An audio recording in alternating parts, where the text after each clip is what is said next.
कुशल म पनि हेर्दा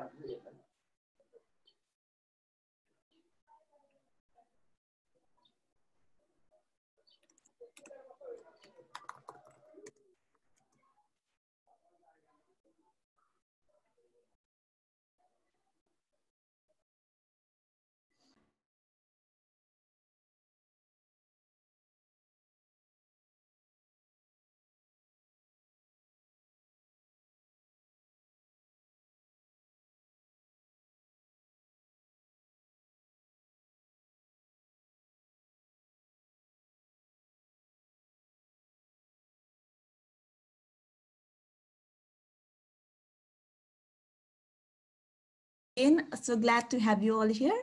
I am Pramisha Thapalya, moderating today's webinar. And first of all, I want to thank YFeed for organizing these kinds of interactive session amidst the pandemic. And this shows how the young generation can seize the opportunity out of the crisis. Personally, this is very inspiring for me. And within the thematics of sustaining economy, public health, and environment for the future of humanity, in this Women's Power Pack session, we have 5 amazing speakers from diverse backgrounds. Without any further delay, I'd like to give floor for welcome remarks to Ms. Soni Rai, who is one of the board of directors of YFIT. Ms. Soni, the floor is yours.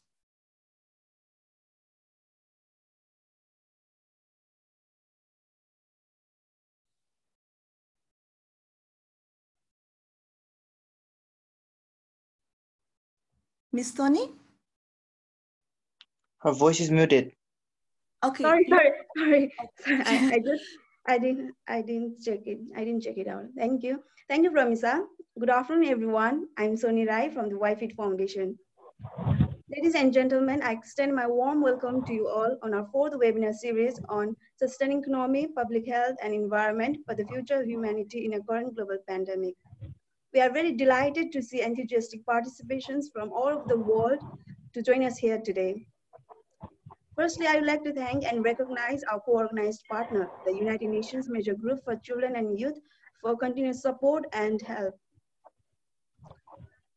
Today's program is very special because we have 4 distinguished panelists from different regions of the world, and all of them are women. So today's session can be called a Women Power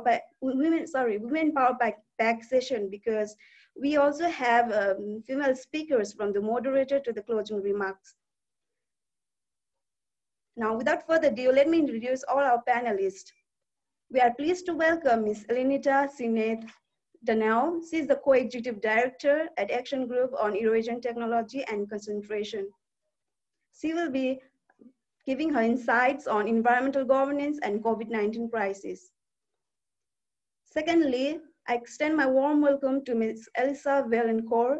She is the Youth Project Manager at International Secretariat for Water, Montreal, Canada. Today, she will be giving her perspectives on youth, water, and COVID-19 crisis.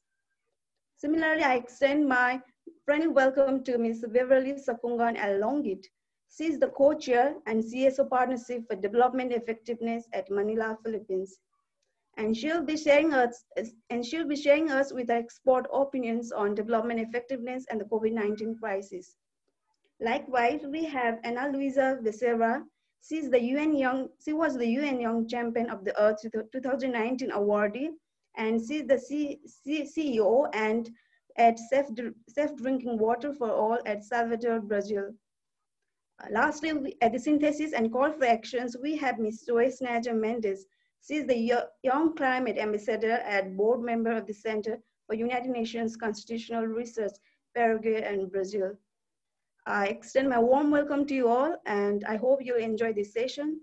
Now, thank you, and over to you, Pramisa. Thank you, Soni, for wonderful remarks. I'd also like to welcome you all once again in this webinar. I hope that you will be with us patiently throughout the webinar. Now we have an interesting session here. It's time for a group screenshot photo. I'd like to request you all to open your camera so that our technical colleagues from YFIT could take screenshots. And let's do it.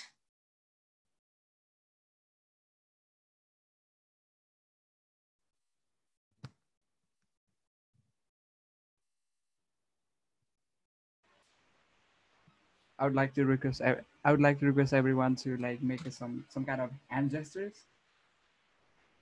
to make it more interesting. Climate sign? I don't know, maybe anything, just make it lively. Come on, everybody, help me out here. Yeah. Mr. Krishna, are you taking a screenshot?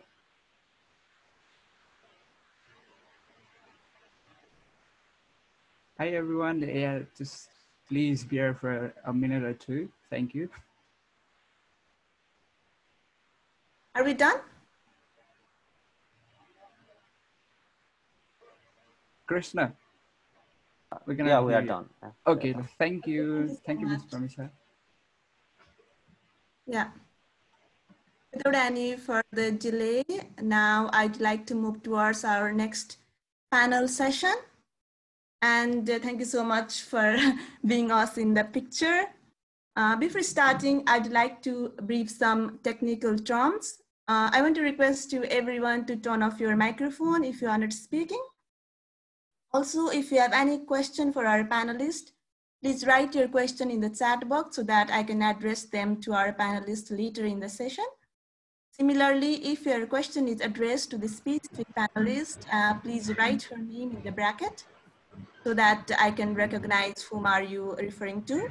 And for our panelists, to make our session smooth and timely, I request all of you to limit your presentation within the time frame of 10 minutes, as much as possible.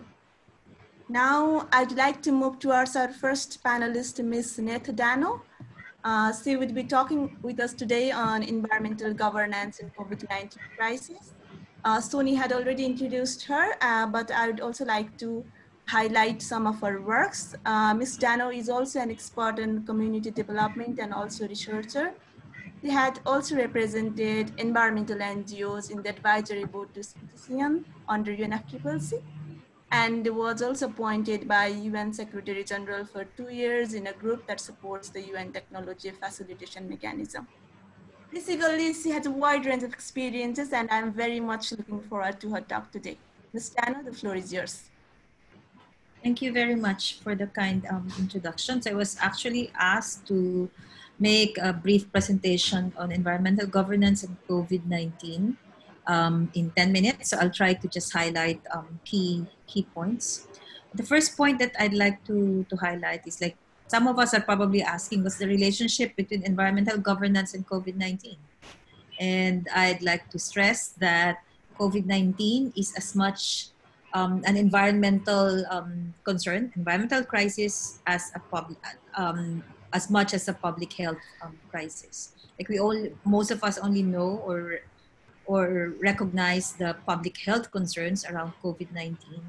But if you look at the root causes and underpinnings of the pandemic, like, it will all bring us to the environmental spheres. Like, we all know that like, scientists have already established that COVID-19 has zoonotic origins. Primarily, many of the initial research have actually established that the virus, the coronavirus, actually originates from bats, no? From wild bats, and the transmission of that coronavirus to humans, the zoonotic part, like jumping from humans from animals to human, actually was made possible through an intermediate carrier, and there's a lot of controversy on what that is. Like, some researchers have established it's from pangolin, and that pangolin ended up in some wet market in Wuhan and ended up being eaten by people, and this simplified explanation of how the coronavirus has transferred from animals to humans actually establishes the link, the interrelatedness of this public health crisis, this pandemic, with environmental crisis. The bats, we all know that deforestation and also the expansion of agricultural areas and grazing areas to forest ecosystems have actually resulted to destruction and disruption of natural habitats of many wildlife species, including bats. And in Asia, like many of us in this call or in this webinar are from Asia, we have seen and witnessed different versions of how this destruction of habitat actually becomes obvious in the lives of many rural and indigenous communities who are being pushed out. I think someone has to mute the mic. Noise coming from to the someone. participants, I want to highlight that if you are not speaking, please keep your microphone muted so that our speaker could go on smoothly. Thank you so much. Yeah, go on, Nate. Yeah, okay. So sorry about that. So I think the host can also unmute or mute everyone. And as I said, in many different examples across Asia, we've seen how destruction and disruption of habitat, of wildlife habitat, is also translated to dislocation and displacement of many indigenous and local communities that are living in forest areas, forest ecosystems, or at the edge of forest. And this has also, of course, resulted to displacement, dislocation, and also deprivation of income and livelihood. And this is also linked to the illegal trade, no, of wildlife species, many of which are actually regulated or outright illegal. And just to establish, no, the link between public health crisis and environmental crisis. So we have to see why the discussion on environmental governance becomes relevant in the case of COVID-19. In environmental governance, and many of us already know that environmental governance is this the system, the mechanism that allows different levels of actors at different levels and stakeholders to participate or be part of managing, conserving, and also utilization of environmental services, and also those that are part of that environmental of those environmental services. And many of these the levels of governance range from global, regional, national to local. In the case of linkage to COVID-19, as I've explained earlier, the most relevant, of course, is local and national environmental governance. And while we see that it's mainly at the global level, it's mainly WHO that has been involved in all this discussion on COVID-19 from the beginning, and also all these tussles with some political leaders. There are also a lot many parts of the UN that have been involved at the global level on the governance bits, and it's mainly the UN environment that has been involved in environmental governance at the global level.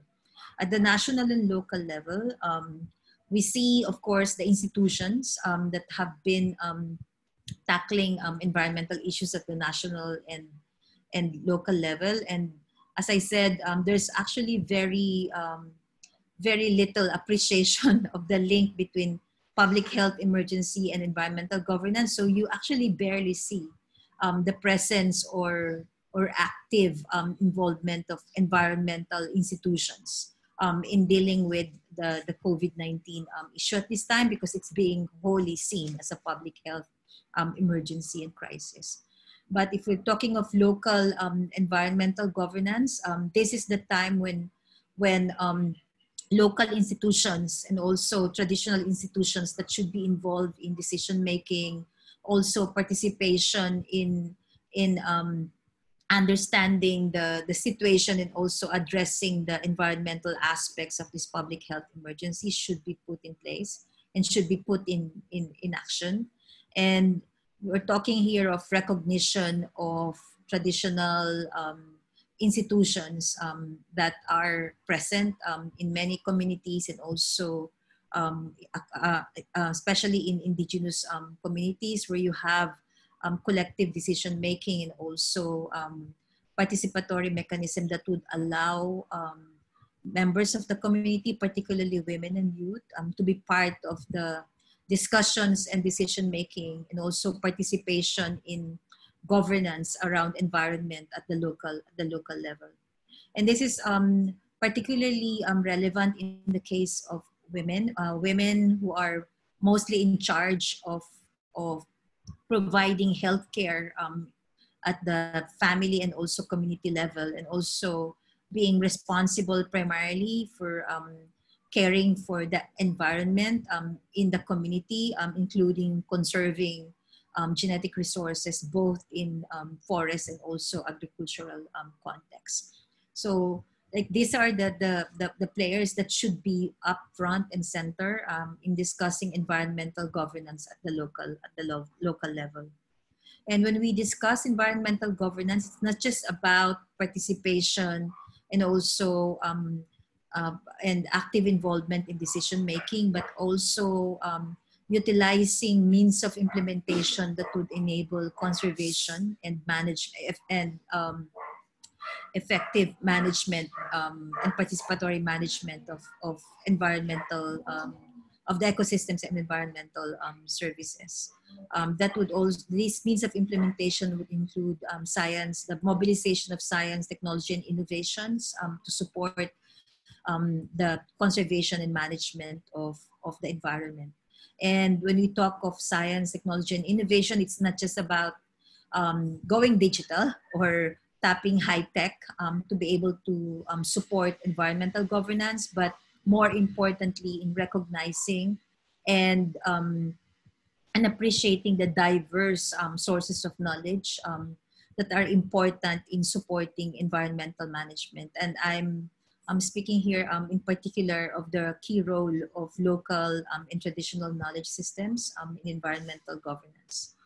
And lastly, I'd like to also highlight the importance of involving the youth in environmental governance, especially at the local level. I think we have some speakers who are champions of the environment at the global level, and I think there are also much more who are actually involved in environmental governance at the local level.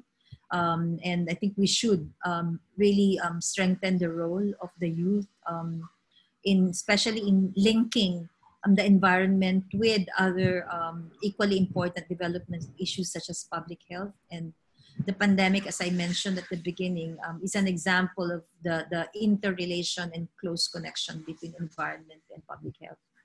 So I end my intervention there just to introduce the issues on environmental governance and COVID-19. So I hope that I did not overshoot my time. Yeah, you are actually on time, Ms. Dano. Thank you so much for your insights. You have highlighted the environmental spheres of COVID-19, which most people actually overlook and sometimes don't believe too. And also another important part is you have highlighted the crisis to the issues of deforestation and illegal destruction of wildlife. In today's context, it was insightful to listen the importance of governance from the local and national level, as well as recognition of traditional institutions and indigenous communities, youths, and women. Also, as you said, we need mobilization of science, technology, and innovation with emphasis to access and diversity. Thank you so much again.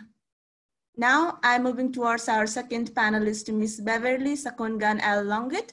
She's discussing with us today on development effectiveness and the COVID-19 crisis.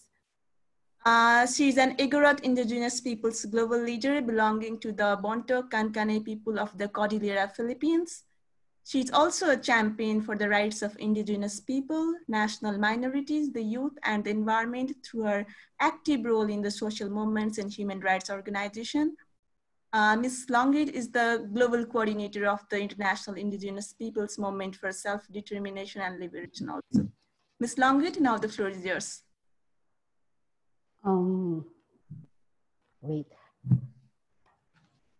Warmest greetings, everybody, to all the participants and fellow speakers. Thank you to the organizers, YFeed, for sharing or for organizing this forum. I've been requested to speak on effective development cooperation and how this applies in this time of the COVID-19 pandemic. Are you able to see my screen? Yes, yes. Yes. Okay. It should. Okay.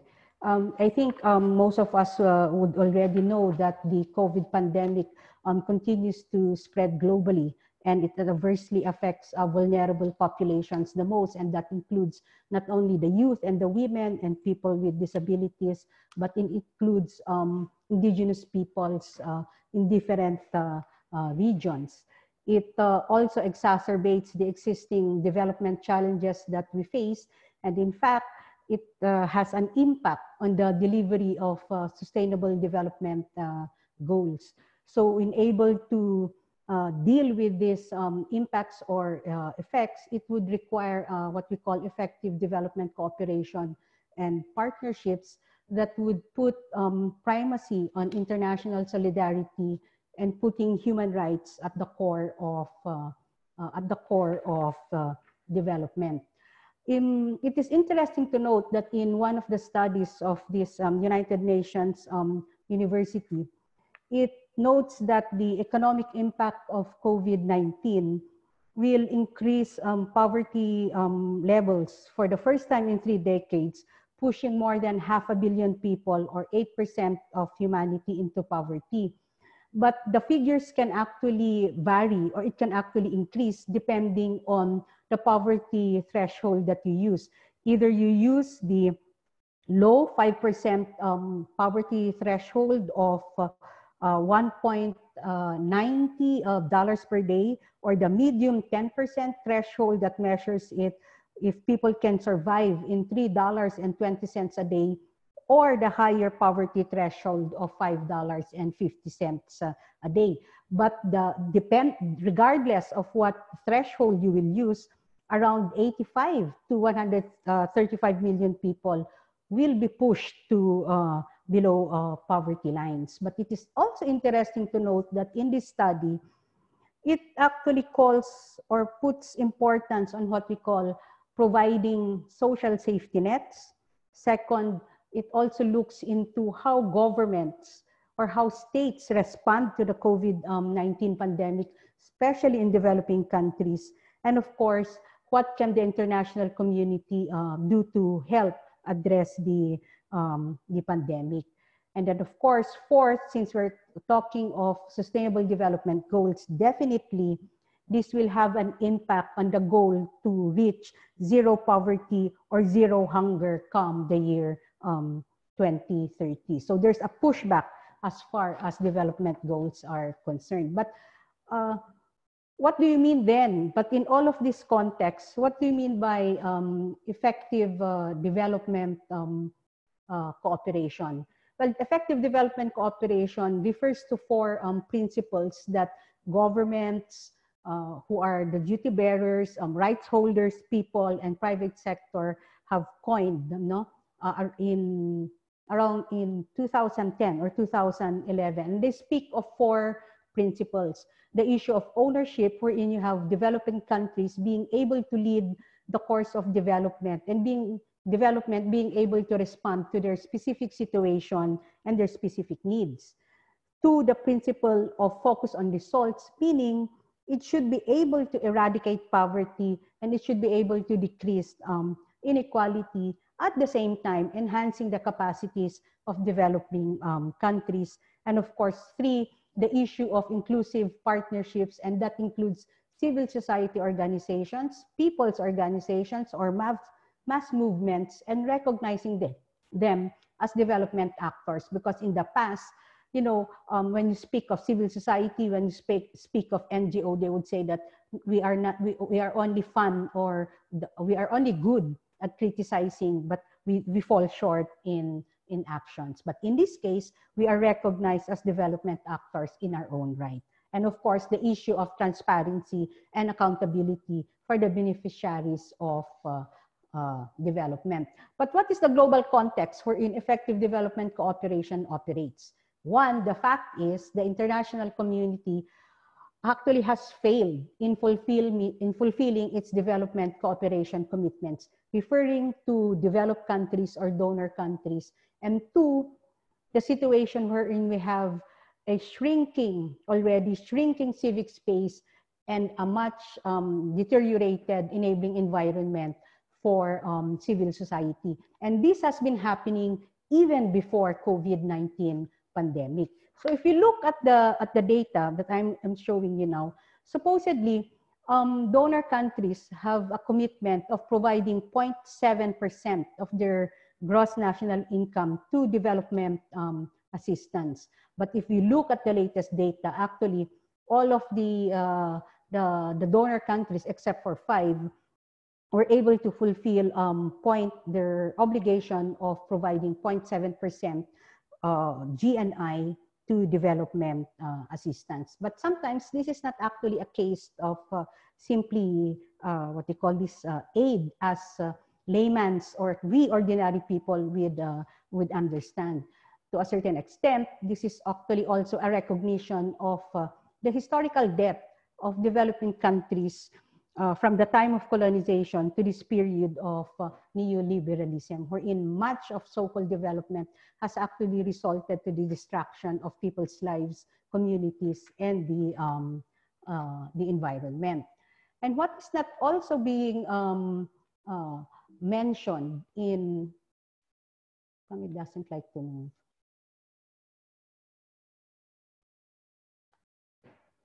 Okay, what is not also being mentioned that they failed on their commitment to provide aid. At the same time, part of what they are reporting as aid are what we call in donor costs. So these are actually expenditures, no, that goes back to the donor countries, and much of these are actually in the form of what we call procurement contracts, wherein they buy goods, they pay services, but these are actually to the benefit of the donor corporations located in the donor countries. And this include salaries of foreign advisors, experts, and it also includes so-called debt relief. So it's not actually a big aid, no, that responds to, as they have committed, that will actually respond to poverty reduction and decreasing inequality. And second, that's also that they fail to indicate when we speak of aid or when we speak of official development assistance is that a big part of this are not for free, no? I mean, this is not aid as we normally know it, that I'll help you and that's it. It's a big part of this are actually called debts, no? So when we speak of debts, they speak of interest. And in this time of COVID pandemic, where we have seen that governments are unable to even respond to providing PPEs, no, protective equipment for frontliners, indicates actually this shrinking of national revenues. So the tendency is to avail for more aid. So while the World Bank or the IMF says that the incoming debt packages is zero interest, well, for a country that's already debt ridden, this will actually add into translate to economic hardship for the people, because where will government get the funds to respond or to even pay for the debts, but to increase the taxes that the people will pay? And let us not forget that the IMF World Bank has also been responsible for much of economic policies that had led to poverty, structural adjustment programs, and of course the policy of liberalization, privatization, and deregulation. So how does development cooperation respond to this situation? I think it is very important that development cooperation at this time should be able to invest heavily in public health and not to activities that will create more profit for private corporations. Development cooperation should also be able to give bailouts for the people, for many who are unemployed, and many will still lose their jobs in the coming months, no? And not to provide bailouts for big corporations or probably even banks. And this would also include a review of policies as far as privatization of healthcare services. So we will still call for the fulfillment of ODI commitment, and then of course to exhaust all public resources before even looking into private resources to respond to the pandemic.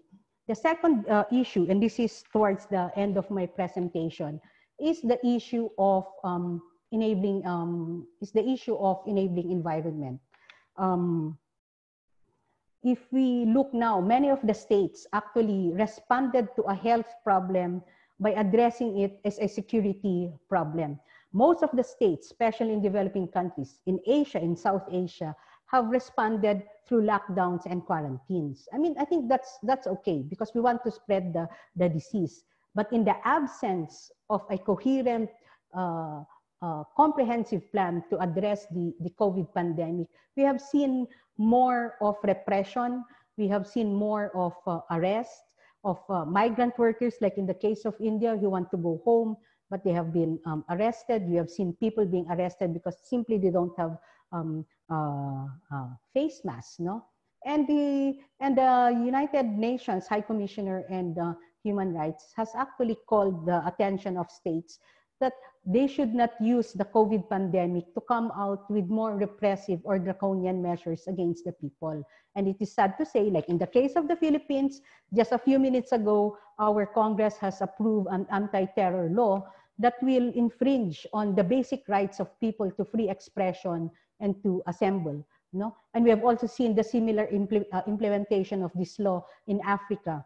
We have also seen the implementation of this law in Latin America, wherein indigenous peoples are actually being arrested simply because of raising the issue of aid, no, in this time of pandemic.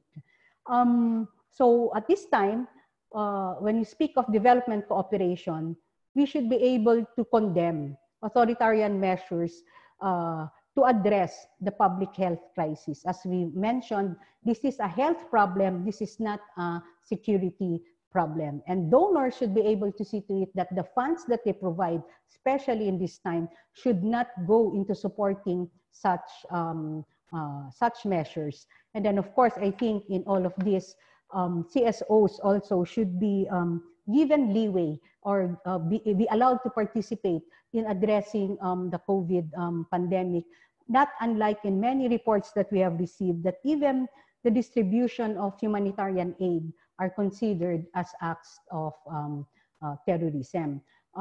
In this case, closer to home, or in my case, I still continue to be tagged or labeled by our government as a terrorist because of my activism for indigenous people's rights and calling for real development for the people. So again, as I mentioned, I'd just like to reiterate, whether we are in a situation of pandemic or not, we cannot speak of development when freedoms and civil liberties of people are trampled. Definitely, we cannot speak of cooperation when states label NGOs, civil society organizations as terrorists. No? So effective development cooperation, if we look at its entirety, should be able to put people and people's rights at the heart of development or any discourse or narrative. So thank you very much. I hope I was able to contribute to the discussion and elaboration on the issue of development cooperation in the time of COVID. Thank you. Thank you for your amazing presentation, Beverly. Importance of putting human rights at the core of development was one of the major takeaways from your presentation. You highlighted very important points on effective development cooperation, and also you showed us the fact of shrinking civic space and international community falling short in their responsibilities with the overview through data. Thank you so much again. Now, without any further delay, I'd like to move towards our panelist, Ms. Elisa Valencourt. She would be briefing us today around youth, water, and COVID-19 crisis. Ms. Valancourt is a youth project manager of the International Secretariat for Water based in Montreal, Quebec, Canada. She also worked as a climate change advisor at the Quebec government's Minister of Environment. Sorry, couldn't tell the full name due to my bad French. Alisa works mainly focuses on the implementation and development of the youth strategy. Ms. Alisa, the floor is yours. Thank you so much. I've prepared a presentation that I would like to share with you. Okay, so hello everyone. Thank you so much for inviting me to take part in this webinar today. My name is Alyssa and I am a youth project manager at the International Secretariat for Water. I am very pleased to present to you today a webinar on youth, water, and the COVID-19 crisis. More specifically, the objective of my presentation today is to speak to you about the Global Youth Take Action Call for Proposals, which was launched by the International Secretariat for Water on the Youth for Water and Climate platform, and which aims to support youth-led projects related to water and climate in the context of the current global crisis. To do so, I will start my presentation with a brief overview of the International Secretariat for Water, and then move on to presenting to you more details about the call for project proposals itself. So for those of you who may not know, the International Secretariat for Water is an NGO based in Montreal, Canada. Our main mission is to initiate and facilitate actions that contribute to positive systemic changes in the framework of water governance from the local to the global level, and to empower actors involved in the water sector. One of the three main pillars of our strategy is to empower youth, whom we call the water generation. To do so, we aim to support, connect, and mobilize youth from all over the world. And in the context of the current global pandemic, as it was mentioned by the previous speakers, it is even more important to support youth. In fact, so as it was mentioned, so the world is currently facing a global health emergency, which is affecting every country worldwide. The risks related to this pandemic are exacerbated from youth for most vulnerable countries, most vulnerable and marginalized populations. And this situation has emphasized the vital importance of integrated and sustainable water management. All over the world, youth have already been stepping up and proposing inspiring and creative new ideas. We've seen some amazing projects so far and initiatives be implemented worldwide by youth in several different countries. In this context, the International Secretariat for Water has launched a call for project proposals on the Youth for Water and Climate platform to identify, encourage, and support youth engagement related to water management and climate change adaptation. So what is the Youth for Water and Climate platform? So this platform was launched in March 2018 at the 8th World Water Forum in Brazil. It is managed by a technical secretariat led by the Global Water Partnership and the International Secretariat for Water, and counts on the support of a consortium consisting of organizations active at the global, regional, and local level. The platform aims to connect youth-led projects with potential donors and technical partners. Each project which is published on the platform has a quality assurance. So each project which is published on the platform has a quality assurance thanks to a complete evaluation process which has been developed over the years by YWC partners. Since 2018, many calls for projects have been carried out and over 300 projects have been submitted to the platform so far, which was presented at many international events, including COP23 and the Stockholm World Water Week. So the primary objective of the call for proposal that was launched is to support youth initiatives related to water management and climate change adaptation in a context of global pandemic and health emergencies. I think somebody might have their mic on. Okay.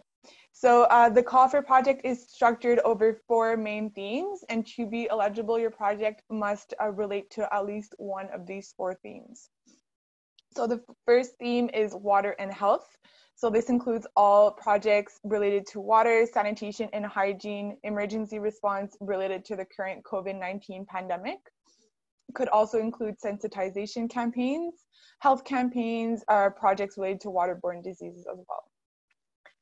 Water and agriculture relates to all projects related to food safety, drought issues, irrigation.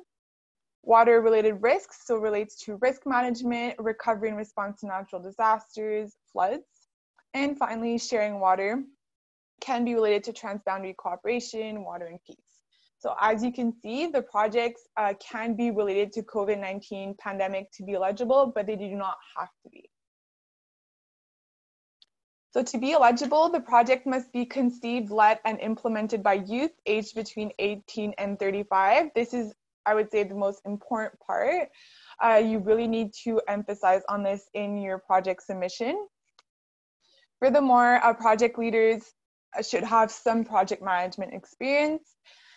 We also ask that projects respect local and international public health rules and regulations. We do understand that these rules are in constant evolution in every country, but as a reference, we invite you to consult the World Health Organization guidelines, which public health guidelines, which are present on their website. All countries are eligible to participate in the call for projects, but projects from low and middle income countries or targeting Indigenous communities will be prioritized. As just mentioned, your project must cover at least one of the 4 pillars. And finally, it can be a new or ongoing project. So the prizes and incentives. So the selected projects will obtain technical and or financial support up to 3,500 euros. And the projects will also be featured on the YWC platform. This will, and promoted at international conferences. This will allow them to obtain additional visibility and maybe eventually additional technical and or financial support. So now that you've convinced that it's a good idea to submit your project, how do you do so? So the first step is to visit the platform itself to read the call for projects guidelines, which are available in Spanish, French, English, and Russian. The second step is to prepare a short presentation video of a maximum 3 minutes and to upload it to YouTube. So some tips for your video. The quality of the video itself is not important to us, but make sure that you are clear, dynamic, concise, and make sure that we can clearly hear your voice. So this is your chance to convince us why your project is so important for the local, your local community. And finally, please make sure to submit your project on the platform by June 7th, 2020. You can submit your project either in French, English, Spanish, or Russian. And once you've submitted your project, you will receive a confirmation by email. If you do not receive this confirmation email, please do contact us because this probably means that we haven't received your project. So the timeline of activities, so I just mentioned you have until June 7th to submit your project on the platform. The announcement of selected projects will take place approximately 1 week following, so during the week of June 15th. The selected projects will be asked to submit a complete project plan, including a budget, a calendar of activities, and a logical model. Once this plan is approved, we will proceed with the signature of the agreement and start of the project, which should take place at the beginning of July. And all projects must be completed by November 2020. And finally, the last step is will be to submit final financial and operational reports before the final payment. So before I finish, I would like to take this opportunity to send out a special invitation to all the girls and women out there who are aged 18 to 35, since today is a all women panel, so I thought this would be a nice opportunity. I strongly encourage you to apply. We've received very little projects from women and girls so far, and we would really like to finance and support an equal number of projects led by men and by women. So please do send us your application. Do not hesitate. And if you have any more questions that, I know we have a question period today, but if ever you have any more questions that we do not get to today, please feel free to send me an email or come chat with me on the YWC website. There's a little chat box at the bottom, and I will do my best to answer you as quickly as possible. I would also invite you to go check out the information webinar, which is published on the ISW Facebook page. It takes some of what I've mentioned today, but into more details about some suggestions and tips for your project submission. So thank you again so much for the opportunity to present to you today. And I wish all of you that will present a project the best of luck. Thank you. Thank you so much, Alisa, for your insightful talk, highlighting the works of the International Secretariat for Water. And also thank you for explaining the Youth for Water and Climate Initiative. I personally had seen a couple of emails regarding it before, and thank you for explaining it and making it clear to everyone now. And all the best for the initiative too. I would like to express my sincere best wishes, and thank you so much for the presentation. Now, I'd like to move towards our final panelist of this session. Also, just for an information, if you have any questions, please feel free to send them in the chat box with a specific name of the panelist if you want a specific response. Now we'll be hearing our most inspiring Miss Ana Luisa Bejera. Miss Bejera would be talking to us today on the topic Social Entrepreneurship and COVID-19 Crisis. She is a UN Young Champion of the Earth 2019 awardee and CEO of Safe Drinking Water for All based in Salvador, Bahia, Brazil. Ms. Ana is a young scientist and biotechnologist who has served the society through her innovation since 15 years old. She has also been awarded with numerous awards in recognition of her technological innovations, and she works directly to achieve SDGs 3 and 6. Let's hear more from the innovator herself. Ms. Ana, the floor is yours.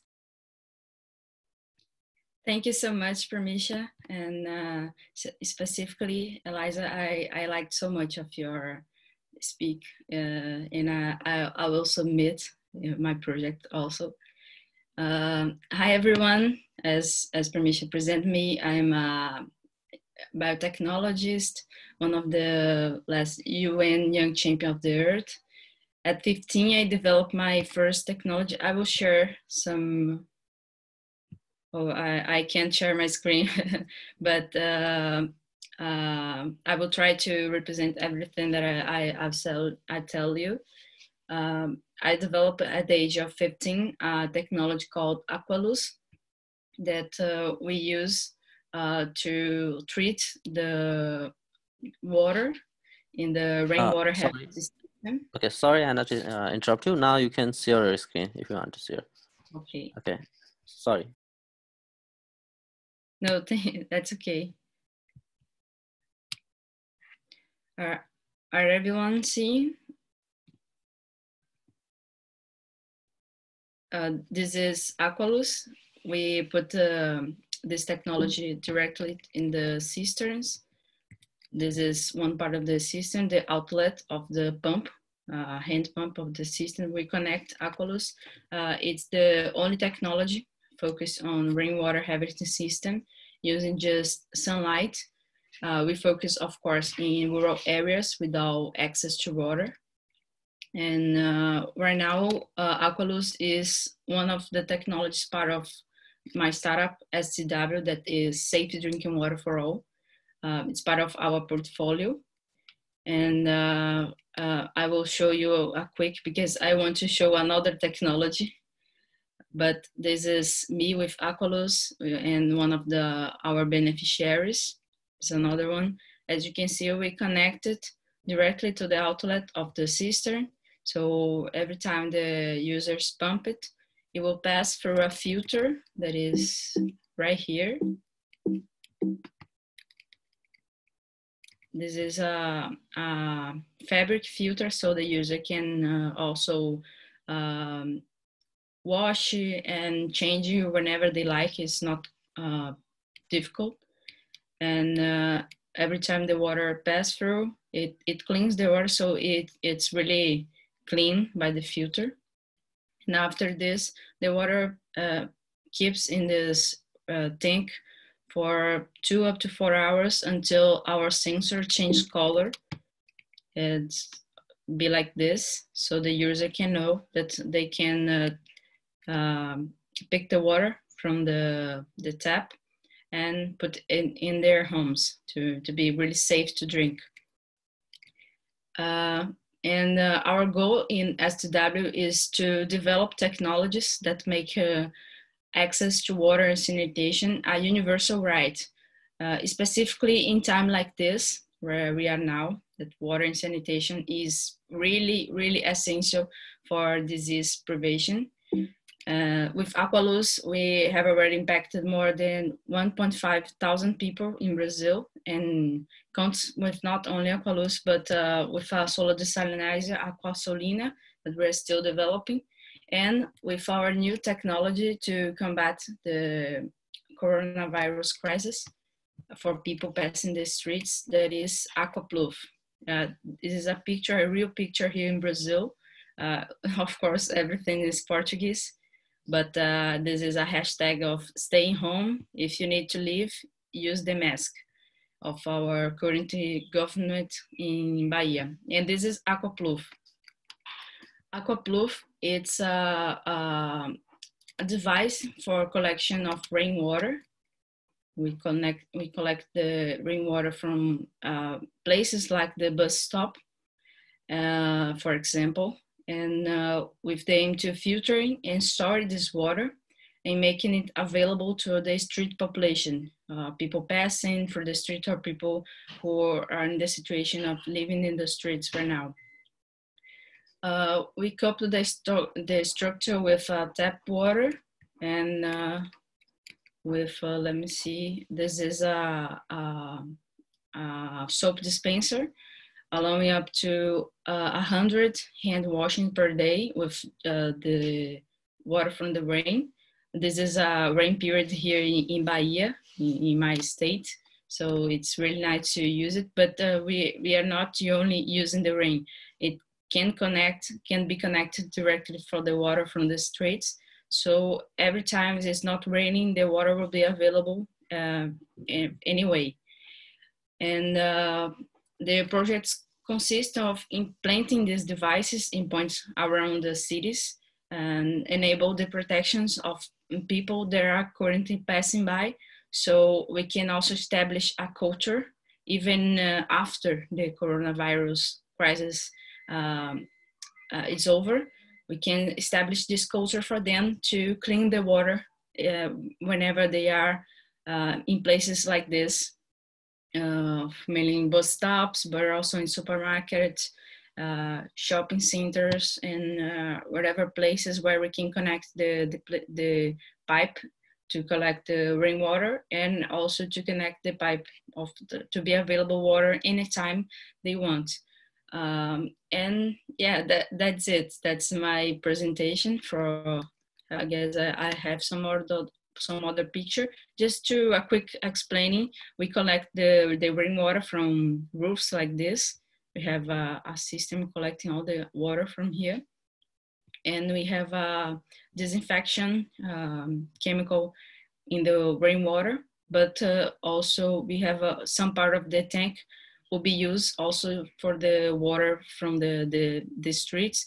So whenever the water from the rain is over, there will be water available from the streets. And whenever this water is over, there will be more filling the equipment every time. And this is specifically the second version of Aquapluf. We've been developing it since April. So it's a really quick development. For Aqualuz, it took us 6 years to develop, but Aquapluf was just 30 days. We are running now for our last version. This week we may have our third version that we will also put a system where the user won't need to use the hands to use the water or the soap. It will press by the feet and so it will be we'll have no risk of transmission of bacteria or other virus by touching the equipment. Yeah, now I'm officially over with my presentation. Thank you again for the invite. It's an honor to be a part of this event, and think it's if everyone has questions, I can share my email. I will send to you, and yeah, that's it. Thank you so much for your amazing presentation, Anna. I really loved Aqualodge and very much inspired to see this technology develop at the age of 15. And also Aquasolina demonstration is very much insightful to see. It shows how young people can be a major actor of accessible innovation in the society. And I also wish you very best for a startup in the future. Thank you again. Now, please allow me to go towards our next session. Sorry, is someone speaking? We have our questions and answer session now, and we have some of the questions from our participant. Let me take them by one. First of all, I want to address the question to Ana Luisa. The question is from Luz Inda Avayan. Sorry if I mispronounced your name. As a 15-year-old, what support from your environment do you allowed you to develop Aqualuz, and what do you think should government do to allow children to express their ideas, their contributions to development of communities? And let me follow you with another question also from Cipriana Goti. Said that will it be available for African market? Yeah, these are the two questions addressed to you. Please take the floor. Okay. Well, when I was 15, I cut the most part of all the contributions that I had from my. If you are not speaking, please turn off your microphone, please. Okay, I think Anna. So when I was 15, I cut the most part of the time with my parents and some school teachers. It was really hard for me. That also another reason why it took so long for us to develop, because I was so young. I didn't have any technical support, no lab access or anything like this. So it was really difficult for me at the beginning. When I got to college, the Federal University of Bahia, that is the best university of my state. It's a public university. It was a good because I had some ways to collect data and to develop these skills of how to develop projects, but I still didn't have any access to lab, as the teachers weren't in the same field area as I was studying. And but right now we are still without any government support, just Aquapluf. We are having a partnership with the municipality here of Salvador.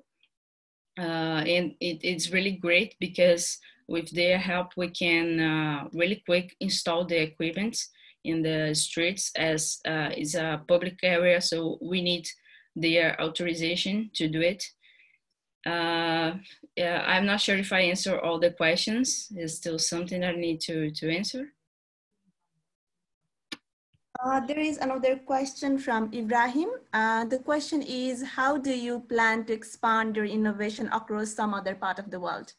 Okay, so right now we're still having so much things to do in Brazil. Our focus right now is Brazil, but we are also with some planning of expansion.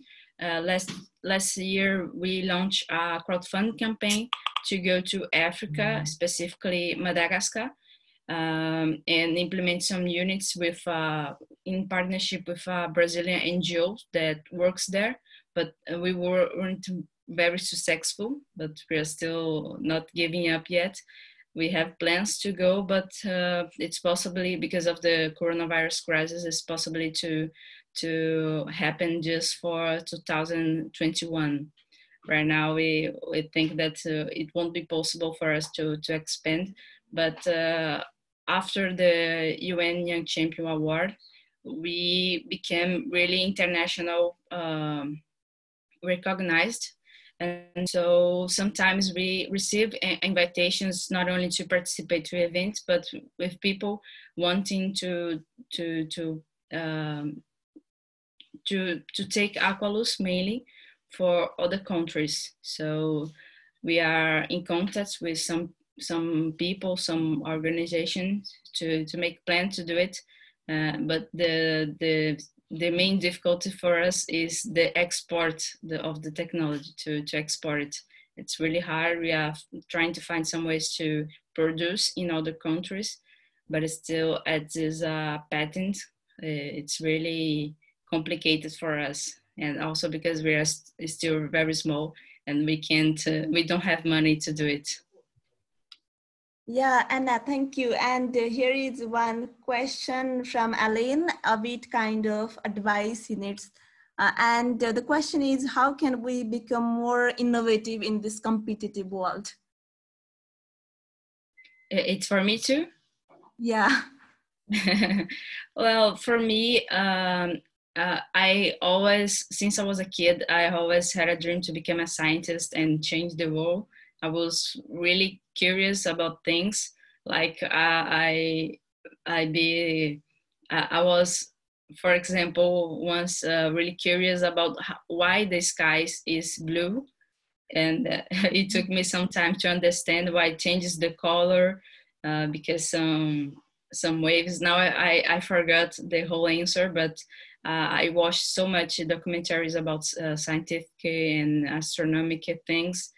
And I guess to be more innovative, you need to find problems, real problems, and of course, quick prototyping, because one of the skills that sometimes we do to not be innovative is, oh, it's too hard for me, I can't do it. I can't develop the thing that I have in my mind. So if you have courage enough to take action and to produce, to prototype, if I show you the first version of Aqualus or Aquapluf, you'll be so ashamed of what I did, because it's so sketchy, it's so simple, but we need to make something real, to construct our idea, to put in action so we can improve it. So begin with anything as a draw or a small version of the technology, or if it's a service or some company, it's even it's a bit complex, because now you will need to pitch and convince all the people to be part of. You can do it alone. But yeah, I would say that is taking action is the main thing that different people who are innovative and who are not, who keeps in the dream, keeps their idea in their dreams. Yeah, thank you so much, Anna, for your motivation, advice, and answers. Now I want to move towards the next question. Yeah, the question is from Innocent Decox, and the question is addressed to Ms. Beverly. The question is, how involved Indigenous people are in terms of knowledge and capacity in developing nature-based solutions towards climate change, adaptation, and mitigation, especially in the wake of the disasters such as wildfires. Beverly, the floor is yours. Okay, thank you. I'd like to answer the question together with another question that has been posted in the chat box in relation to protection of Indigenous people's rights. I think when we speak of Indigenous peoples and contributions of Indigenous peoples, all stakeholders, especially governments, one, should start with recognizing the existence of Indigenous peoples. Unless and until there is recognition of Indigenous peoples, the recognition and promotion of Indigenous peoples' rights always comes into question. So when we speak of Indigenous peoples' rights, we speak mainly of land, territories, and way of life. And critical to this is the rights of Indigenous peoples to free, prior, informed consent. Second, it will require a certain level of affirmative action, but affirmative action comes after recognition in terms of laws and policies and aid to indigenous peoples. And third, of course, will be the issue of enhancing the capacities of indigenous peoples through their communities, through their traditional organizations, or through their new organizations, no? And this would include actually what do you call this, reversing, no? The issue of reversing the shrinking space and opening up, enabling environment is very crucial for indigenous people, especially in this time wherein in the latest report, in fact, a study that we just did a few weeks ago, coming from the reports of indigenous peoples from different parts of the world, many governments still consider indigenous peoples as non-development actors. And worse, many of them would refer to them as terrorists, rebels. Therefore, they do not have a place or a role to play in development. In terms of environmental protection, at the time of what you call this, forest fires and etc., almost all studies would say that the traditional practices of indigenous peoples are very important and have been proven to be viable in preventing forest fires, in the same manner as far as protecting plant and animal species in the environment. Because that goes with you know, the mantra of indigenous peoples or many rural communities that land is life. I think for indigenous peoples, on one hand, is that we still need, no, to further strengthen our organizations, our communities, our movement in general. At the same time, while we do strengthen our movements, our organizations, we should also be able to find creative means, no, to be able to defy whatever restrictions that governments imposed against us. I mean, especially now during lockdown, this is quite difficult for indigenous peoples because many of us do not have access to electricity, much more access to the internet, no? So that's something that we have to find creative solutions. And last, I think, in terms of involvement and protection, would be the issue of solidarity. Solidarity among and between indigenous peoples themselves, ourselves, and of course, our solidarity as indigenous peoples with other non-indigenous peoples, because it will be very, very difficult to win our battles, to defend our lands, to defend our territories, to defend our ways of life, if we do not get wider support from other sectors who are also similarly probably oppressed and exploited. But I think at this time, we have seen, no, how many conventions of parties do we need to undergo?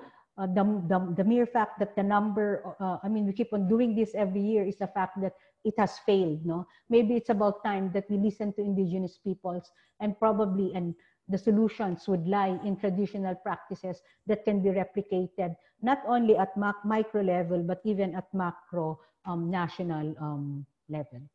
That's my take. Thank you so much, Beverly, for your response to the questions. I hope this answers the concern of both Innocent and Rajesh's questions. Now, moving towards the next question. The question is from Inda Avayan of Child Rights Coalition Asia. And the question is, do you think the participation of children below 18 years or simply youths on these issues in the present context is mainly child-led or still adult-led? And how do you think we can empower child-led expression of opinions or ideas on issues of environment? If any one of our panelists would like to respond to this question, please take the floor.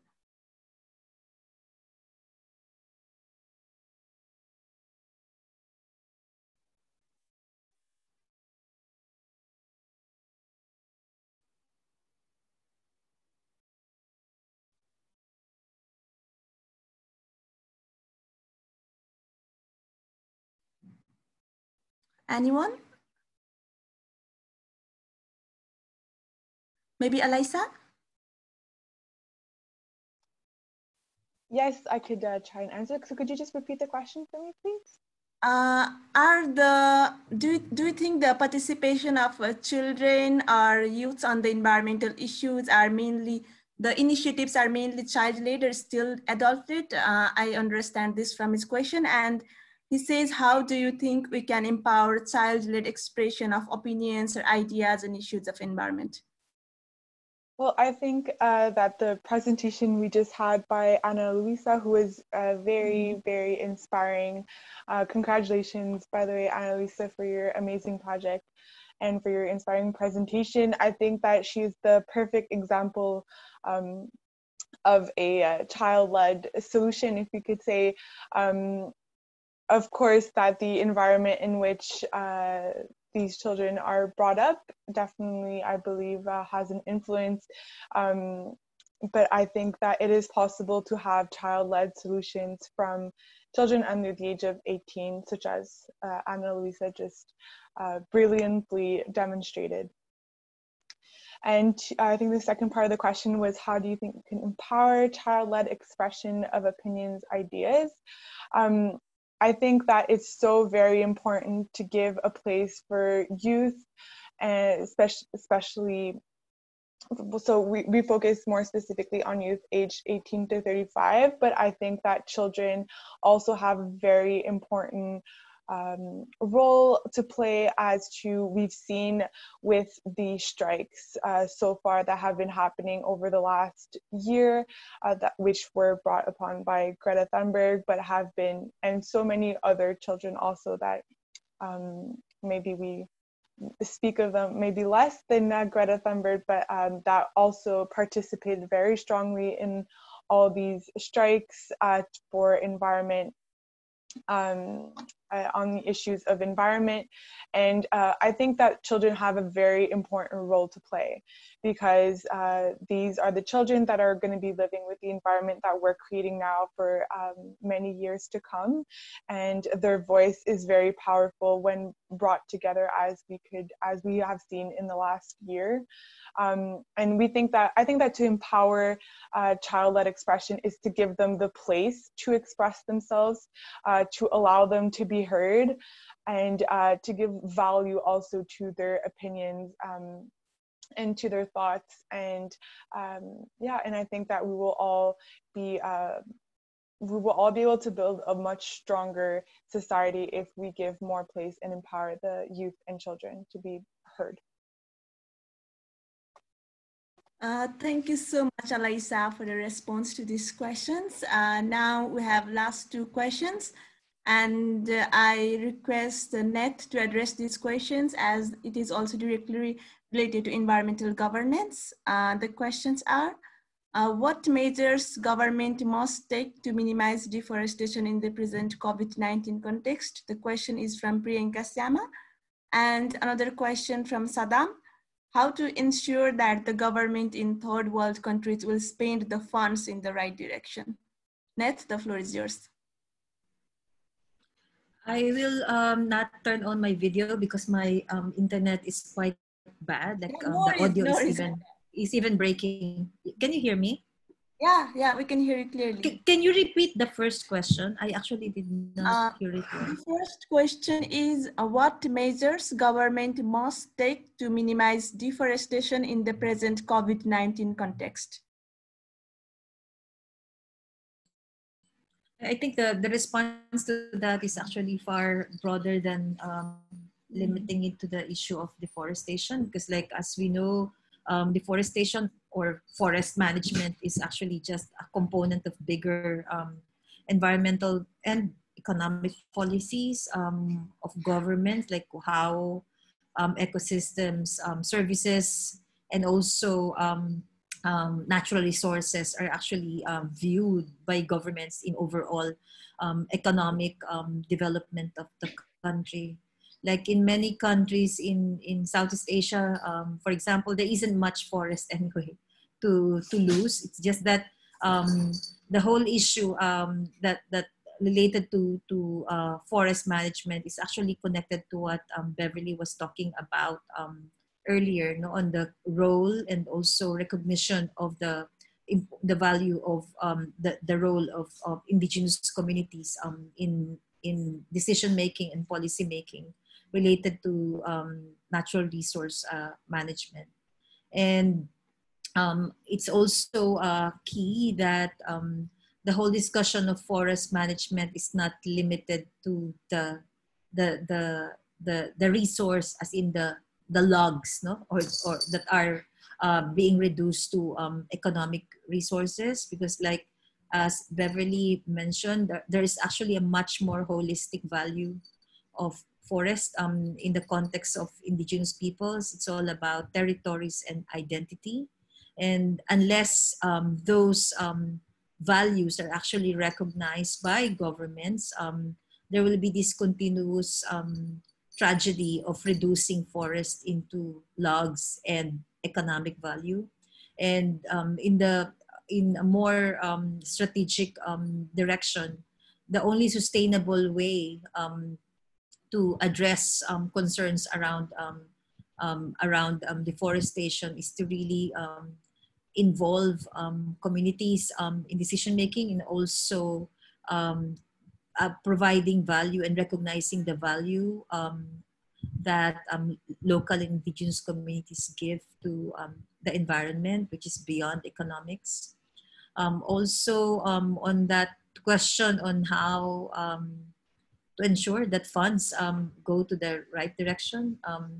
I think that the whole discussion of governance that we were discussing, that I was actually outlining earlier, is key. Like participatory governance and governance that comes from the bottom could also address the issue of corruption, resource allocation, and also distribution of resources, equitable distribution of resources. Unless youth, women, local indigenous communities, and civil society actually actively take part in governance, both political, environmental, and also economic, like we will also not have control over how resources are allotted, allocated, and distributed.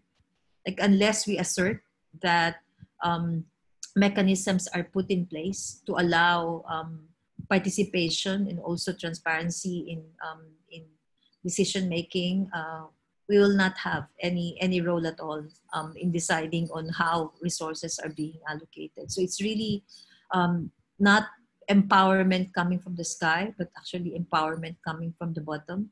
So I think the key role of youth and young people is really to assert that empowerment comes from the bottom. So that's my answer to those two questions. Yeah, thanks, Nate. Yeah, as you said, bottom-up approach is very crucial. And thank you so much for the response. Now, let me allow to wrap up the question answer session. Then I'd like to invite final comments from our panelists. Nate, to you again for the final comments.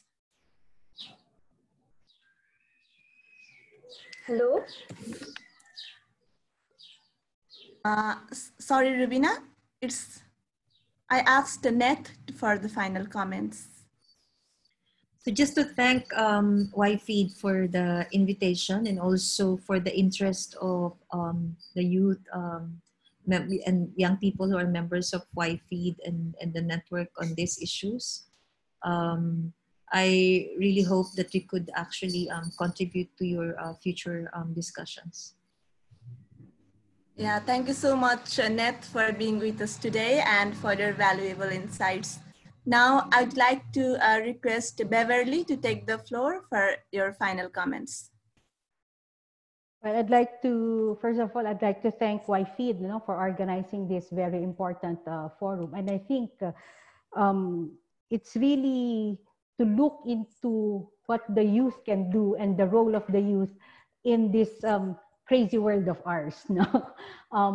Like in indigenous, especially in indigenous people's culture or context, it is really you, the youth, that we will have to rely on. You know, we're not getting any younger, and definitely we have to have a wide battalion of youth development actors, activists, and human rights defenders. So much really has to be played on your part, and especially for indigenous peoples, it's really also to look into our identities and be able to appreciate and practice the positive values of our culture and ways of life, and be able to use this in confronting whatever situation or challenges that we find. I mean, culture is never static, but it can always be enhanced. It can always be developed to positively respond to our situations, especially now in the case of COVID pandemic.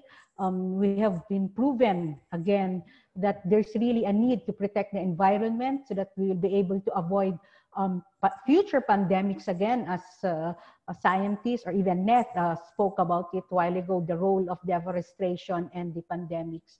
And being able to use also our culture in being able to explain, you know, the situation and the solutions that we should be able to do, not only as individuals, but as collectives and as communities and as organizations. So I look forward to a more active, a more reinvigorated YFeed, and probably I would look forward also to you being able to be active members or partners of our organization. So again, thank you very much.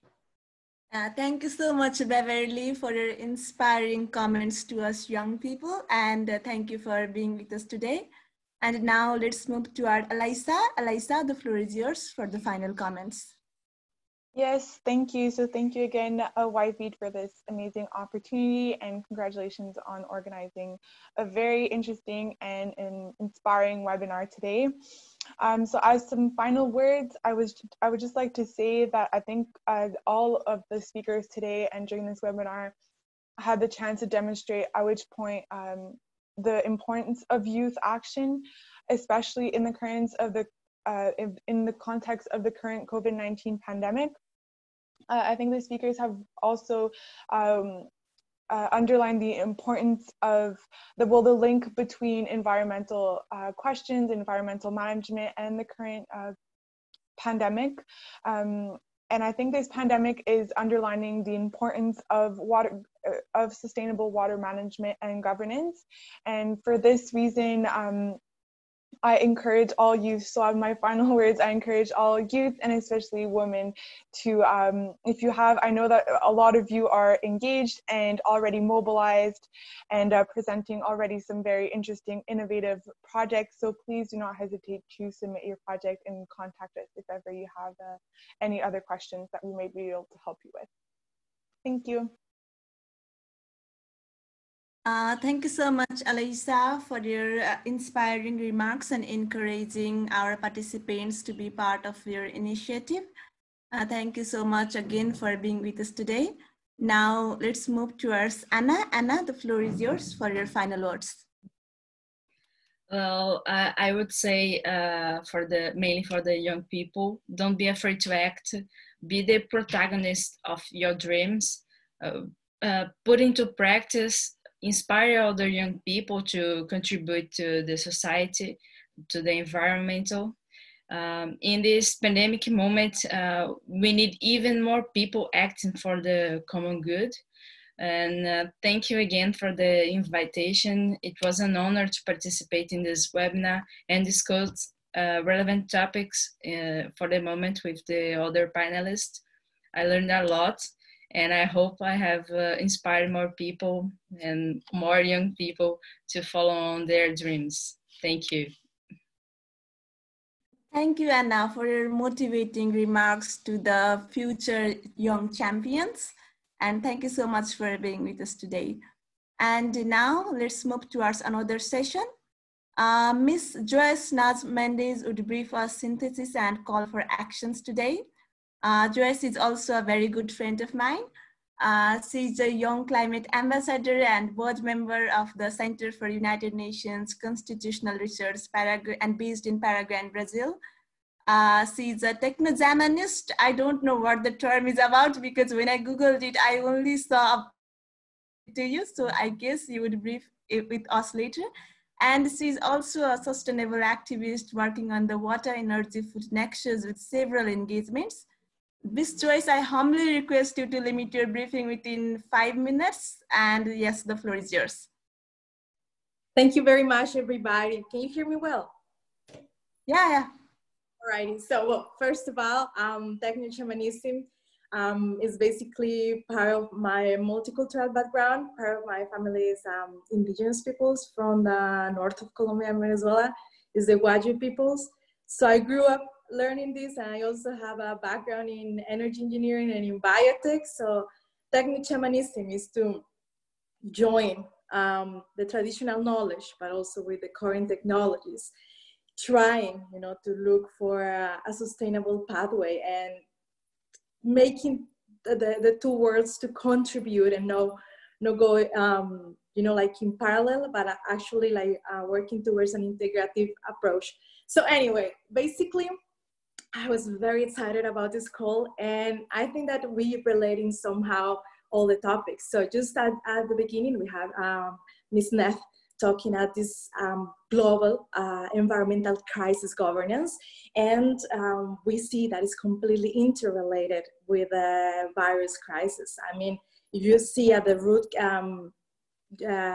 situation and at the root cases of this both two, and actually she presented this perspective of globally as having a more governance, like global governance by the UN environment and other organizations, but also nationally and locally to recognize and identify this traditional knowledge as part of that diversity of knowledge.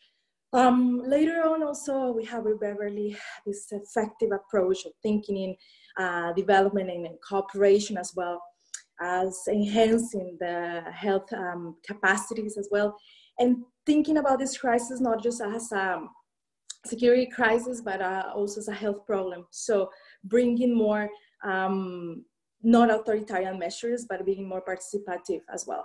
So with Elisa, we have this amazing perspective on how we also engage youth in these aspects, as actually with the Youth and Water platform. So guys, it's till June the 7th. Please apply. I mean, try to bring all these ideas that you have in your communities. I mean, there are 4 pillars. We have water and health, water in agriculture, water and related risk, and water and sharing water. And with Ana Luisa, wow, we realized that youth, we do have the power. Youth and children, we are part of this revolution. I mean, we see that right now we're having this crisis, but as well, our disruptive capacity of thinking and our creativity can be put in, forward to have real solutions towards even social entrepreneurship, which is a right approach. So I would just like to close about thinking in these post-pandemic scenarios. And I think that right now we talk about good governance, and it's not just, like the global governance, but the people's getting involved with the stakeholders as well, and indigenous peoples having this recognition of our status, of our lands as well. I just want to emphasize also that throughout this session, it was playing in my mind regarding the gender equality, the role of us, of women in society and in humanity, like for educating, for moral, intellectual, spiritual values in a global society.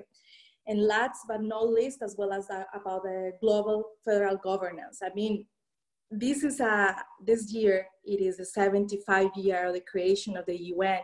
So we need to aim for a UN reform, for a UN charter review, to have this more perspective of global democratic representation of peoples and legitimacy. So basically, I thank you very much for all of you participating here, and let's keep up talking about these perspectives. And we are the ones who have responsibility with our communities, but also pushing international governance in the agenda. Thank you.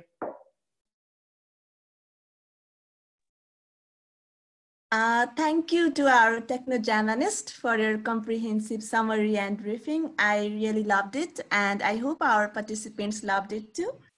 Now we're almost at the end of the session, and I'd like to request Ms. Ruvina Adhikari for delivering vote of thanks and closing remarks. Ms. Ruvina is a program associate under the Environment Program of YFIT Foundation. Ruvina, the floor is yours. Hello. Thank you, Ms. Pramisa Thapalia. I'm very thrilled and motivated to be part of this Women's Power Pack session.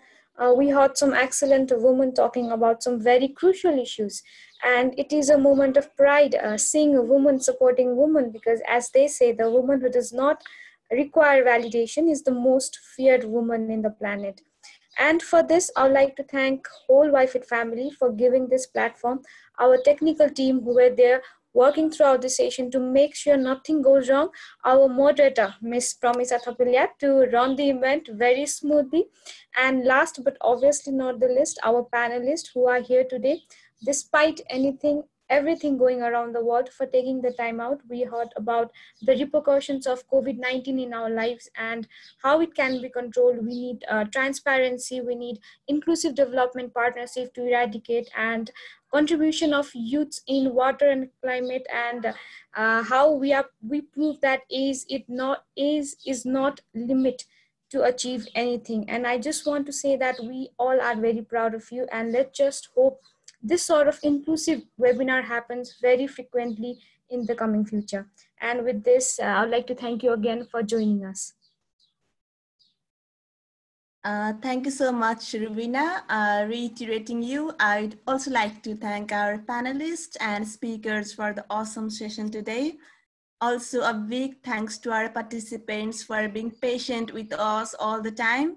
And I would like to thank YFIT for making its panels, not only in this session, but also in other sessions, as inclusive as possible, with equal representation from indigenous groups, women, and young people, obviously. I wish that every organization will learn from it, and I hope we all get out of this pandemic as soon as possible with transition to a sustainable and resilient economy and environment. Thank you so much, everyone. I hope we will cross our paths somewhere sooner or later. Thank you so much. Bye-bye.